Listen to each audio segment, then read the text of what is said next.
Assalamualaikum warahmatullahi wabarakatuh dan salam sejahtera saya ucapkan. Nama saya Raja Muhammad Syafiq bin Raja Syahrul Zaman daripada UiTM Kampus Puncak Alam.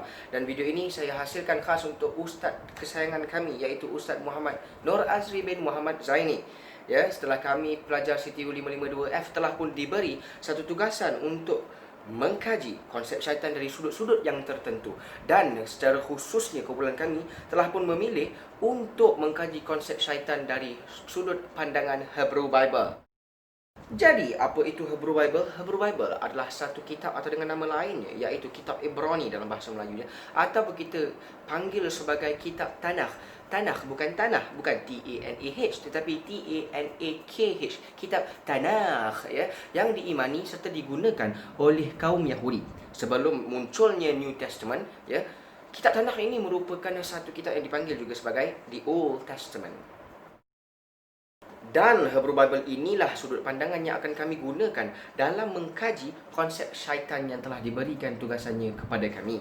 Tetapi dalam Hebrew Bible ini terdapat banyak nama-nama syaitan yang telah pun disebut. Ya, antaranya Mastema, Leviathan, Watchers dan juga Asmodeus. Ya, dan kalau ikutkan nama, Asmodeus inilah yang paling jahat, bukan?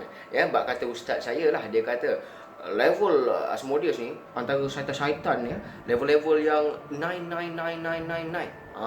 Kenapa level 99999? Sebab kalau kita nak suruh sebut nombor yang terakhir pun takkan habis nomornya. Kalau dikira satu sampai habis, tak tahulah bila nak habis ya.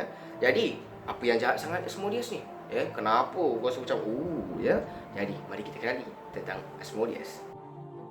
Asmodeus ini merupakan salah satu daripada syaitan yang telah pun disebut di dalam Hebrew Bible. Ya, Asmodeus ini ataupun dengan nama lain yang dikenali juga sebagai Asmodai, Chammadai dan serta Sidonai. Ya, merupakan satu iblis yang mempunyai satu sifat iri hati yang sangat tinggi. Tetapi beliau juga dikenali sebagai pengawas rumah mainan dan juga iblis pemusnah. Dan kita sebutkan tadi sifat iri hati yang sangat tinggi, sehingga kan pada satu masa itu Asmodeus ini menanamkan dalam hatinya, dalam jiwanya untuk menjatuhkan King Solomon. Namun begitu King Solomon berjaya untuk memaksa Asmodeus ini dalam membantunya dalam Jerusalem Temple. Ya, itu ada cerita dia tu. Ya, tapi lepas ni kita akan ceritakan dia. Dan menurut Courier d'Egypte, ya, satu artikel ataupun website, ya, dikatakan pada masa kini terdapat juga beberapa golongan dan puak yang masih memuja Asmodeus ini. Seterusnya, bagaimana pula dengan ciri-ciri fizikal Asmodeus ini? Kalau kita perhatikan pertama sekali, ya, sebelum kita bergerak kepada bagaimana Asmodeus ini rupanya, kita telitikan dahulu. Dalam King James Bible ada menyatakan bahawa tiada sebarang syaitan yang dapat bekerja sehingga ianya menghuni sesuatu jasad manusia. Maksudnya, selagi mana syaitan itu tidak masuk ke dalam manusia, dalam badan manusia, ianya tidak akan dapat bekerja, tidak berfungsi. Tetapi ianya sangat berlawanan apabila kita lihat dalam Hebrew Bible, tiada ayat yang menjelaskan, langsung tiada ayat yang menjelaskan bagaimana rupa bentuk syaitan. Namun begitu, terdapat beberapa kepercayaan yang mengatakan bahawa walaupun Asmodeus ini digelar sebagai putera nafsu, tetapi penampilannya tidak begitu menggoda. Dia adalah makhluk yang berkepala tiga, yang terdiri daripada kepala domba, tahu domba atau apa? Kepala lembu dan juga kepala manusia. Sebaik ada manusia juga kan. Berwajah lelaki normal tetapi dengan telinga yang runcing. Dan juga gigi dia dikatakan bergerigi seperti dalam gambar ni, ya. Dan di tubuhnya mempunyai ciri-ciri yang lebih pelik, iaitu berkaki ayam jantan dan berbulu terang serta berekor ular yang bersisik. Jadi kalau kita lihat ciri-ciri Asmodeus ni, kalau kita bayangkan dalam realiti, Allahu Akbar, takut, ya. Apa pula sifat Asmodeus ni? Berupa paras begitu, ya, berupa bentuk begitu. Apa pula sifatnya? Ya, selain daripada digelar pengawas rumah mainan dan juga iblis pemusnah, ya, Asmodeus ini juga merupakan salah seekor syaitan yang digelar sebagai salah seorang daripada 7 putera neraka. Kenapa? Kerana sifatnya yang iri hati, yang mempunyai sifat kemarahan sangat tinggi. Sikit-sikit nak marah, sikit-sikit nak marah, ya. Bukan sikit-sikit, marah saja sifatnya. Dan yang ketiga, bernafsu buas. Ya, nampak je something yang bernafsu, ngap. Nampak dia bernafsu, ngap. Ya. Jadi ini sifat-sifat yang layak untuk menjadi 7 putera neraka agaknya, ya.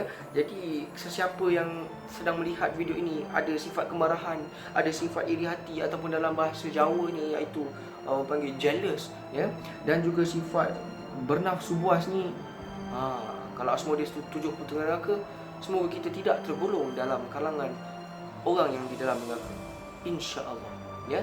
Jadi dia bersambung pula dalam Asmodeus ni, dan sifat iri hatinya itu dapat kita lihat dalam kisahnya bersama Serah, ya. Dia menyukai Serah ini, bernafsu terhadap Serah ini, sehingga kan Serah ini berkahwin 7 kali. Kerana apa? Setiap lelaki ataupun suaminya ini dibunuh oleh Asmodeus sebelum lelaki-lelaki itu mengadakan hubungan intim bersama Serah, ya. Selain daripada itu, Asmodeus ini juga merupakan satu syaitan yang bersifat asexual, bersifat kata bernafsu terhadap seseorang itu tidak akan berubah. Seseorang itu saja tidak akan berubah nafsunya kepada orang yang lain, ya. Dia kira macam cerita Jack dalam Titanic lah kan, Jack and Rose Titanic kan, you jump I jump, begitu kan. Sampai ke mati pun tak dapat jumpa Jack. Sebab apa? Jack tu dah tertentu di laut tu kan, dan tenggelam agaknya. Jadi kita dah cerita apa sifat dia, bagaimana bentuk dia, apa konsep dia. Jadi kita cerita pula mana datangnya Asmodeus ni. Asmodeus ini berasal daripada Parsi kuno, ya. Namanya itu sendiri telah pun diambil daripada bahasa Parsi, iaitu Eshma.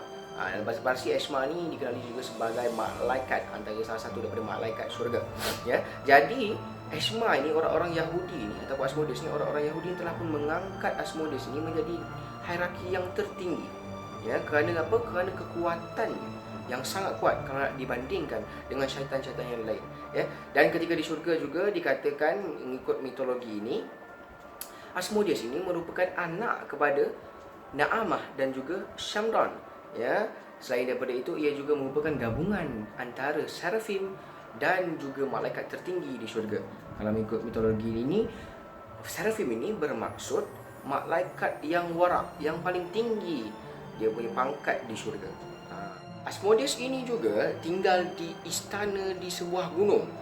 Asmodeus ini yang dahulunya merupakan penghuni syurga, dia mendapat arahan daripada Tuhannya untuk mengetahui nasib manusia yang takdirkan dan mengambil bahagian dalam perbincangan yang dipelajari. Namun begitu, akibat sifat bongkaknya, sifat cemburunya dan sifat amarahnya yang keterlaluan, kini daripada syurga dia ditempatkan dalam neraka sehingga menjadi salah satu putera hebat di neraka. Sebab tu kita awal-awal tadi kita sebut dia sebagai apa? 7 putera dari neraka. Apa kesan dia kepada masyarakat? Kita dah tahu sifat dia, dah tahu ciri dia, dah tahu dia punya asal usul. Apa pula sifat Asmodeus ini terhadap masyarakat?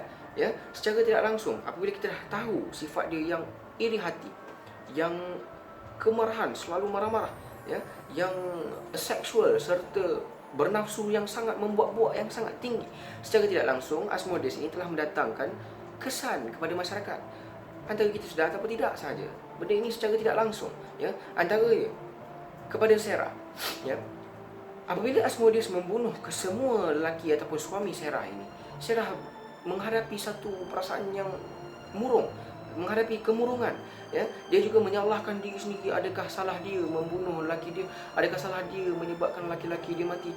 Dia menyalahkan diri sendiri dan menghadapi kemurungan, dan itu terhadap Serah, terhadap masyarakat golongan kini, ya. Ini adalah orang kata inherited sin, dosa yang berpanjangan, ya, melalui Asmodeus ini, di mana pemuja-pemuja Asmodeus ni mesti mengamalkan apa yang Asmodeus ni lakukan, ya. Antaranya sifat seksual yang sangat tinggi itu telah membuatkan pemuja-pemuja ini menjadi perogol mungkin, dan sebab itulah pada masa kini terdapat banyak kes-kes rogol, ya. Hatta kan di Malaysia juga banyak kes rogol, ya. Antara kita tahu atau tak tahu, cerita izin ke tak izin ke, itu kita tak nak sentuh, tapi banyak kes-kes rogol. Jadi itu adalah antara kesan-kesan yang mana Asmodeus ini berikan kepada kita, ya, secara langsung ataupun tidak. Daripada syurga ke neraka, daripada malaikat ke syaitan, apa sebenarnya matlamat Asmodeus ini? Jadi matlamat Asmodeus ni yang pertama sekali adalah yang saya sebutkan sebentar tadi. Ya, ia ingin menjatuhkan King Solomon. Dalam kitab Tobias disebut bahawa dalam satu pertemuan antara King Solomon dan juga Asmodeus ini, Asmodeus telah merampas, mencuri cincin kekuatan King Solomon, lalu dilemparkan ke dalam laut, dan tentera-tentera Asmodeus ini pun telah menjadi kuat dan melempar King Solomon ini ke dalam laut Jerusalem, 400 batu katanya, ya. Dan tidak lama selepas itu, mengikut Richard Kelmin mengatakan bahawa kantoi, ya, akhirnya Asmodeus ini terbongkar rahsianya bahawa dia adalah penyamar King Solomon, kerana selepas dia buang dan dia baling King Solomon tadi, dia datang ke Parsi dan Salmud untuk menjadi King Solomon sebagai penyamar, imposter lah, ya. Jadi habis dia penyamar, dia kantoi, ya, terbongkar rahsianya, ya. Dan mengikut Richard Kelmin ni, walaupun terbongkar rahsianya, sempat beberapa tempoh itu, ya, dia rahsiakan dirinya bukan Asmodeus, ya, dengan cara memakai jubah, untuk menutup badan-badannya yang seram tadi tu, ya, dan juga menutup kakinya yang berkaki ayam jantan dan berekor. Selain daripada itu, Asmodeus ini juga merupakan ataupun dikenali juga sebagai satu syaitan yang bermatlamat untuk menjadi seorang marriage breaker, yang mana apa yang terjadi pada Sarah tadi, ya, dia bunuh ketujuh lelaki ataupun suami Sarah tadi, sehingga kan Sarah give up, putus asa untuk berkahwin lagi, ya. Dan itulah matlamatnya. Dan kalau kita lihat pada masa kini, terdapat banyak, ya, negara-negara barat yang telah pun mengamalkan hubungan sejenis.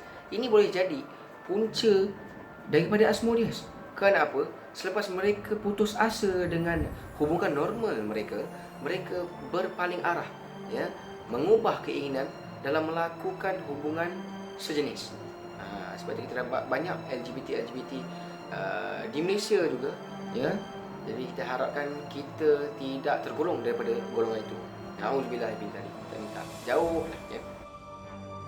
Jadi kalau kita boleh kaitkan matlamat Asmodeus ni sebagai marriage breaker sebentar tadi, dapat juga kita terus kaitkan dengan tugas Asmodeus yang utama, iaitu untuk menjadi ataupun untuk merampas kebahagiaan dalam perkahwinan.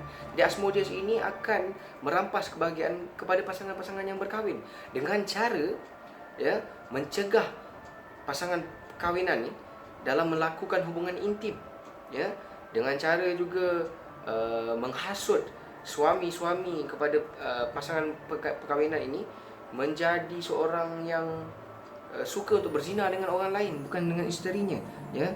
Ingin memecahkan hubungan rapat antara suami isteri. Dan ini dia tugas Asmodeus, untuk merampas kebahagiaan, untuk membuang segala keindahan percintaan dalam perkahwinan.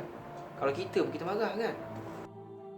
Jahatnya Asmodeus ini, geramnya bila kita dengar, dia rasa macam nak bunuh je. Jadi macam mana cara, ya, bagaimana caranya untuk kita menghapuskan Asmodeus ini? Dan cara untuk menghapuskan Asmodeus ini telah pun dilakukan oleh keluarga Sarah sendiri. Ini apabila disebut dalam kitab Tobias, ya, bapa kepada Sarah itu, ya, dia adalah seorang yang buta. Lantas satu malaikat telah pun datang kepada anak lelakinya, ya, memberi tunjuk ajar bagaimana untuk menawarkan kebutaan mata ayahnya. Jadi dia menggunakan hempedu ikan, yang gambar ni kan, ditangkap di tigris ikan tu, sambil hati dan jantung ikan itu disalai di atas bara api. Selain daripada menyembuhkan, merawat kebutaan ayah Sarah, secara tak langsung Asmodeus pun terhapus dengan cara ini. Ini disebut dalam kitab. Itulah dia tuan-tuan dan puan-puan serta ustaz, ya, sedikit konsep Asmodeus yang saya kaji untuk assignment CTU 552F ini. Sebarang kajian saya boleh jadi betul, boleh jadi salah. Jadi jika ada kesalahan yang telah saya nyatakan dalam video ini, nyatakan kesalahan tersebut dalam ruangan komen, dan feel free to like and share. Don't forget to subscribe. Assalamualaikum warahmatullahi wabarakatuh. Saya Raja Muhammad Syafiq bin Syarul Rahman mengundur diri. Sebarang salah silap, terkasar bahasa, tergurus hati, saya salah cara, minta ampun dari hujung rambut hingga ke hujung kaki. Dan sekian sahaja daripada saya. Wabillahi taufiq wal hidayah. Assalamualaikum warahmatullahi wabarakatuh.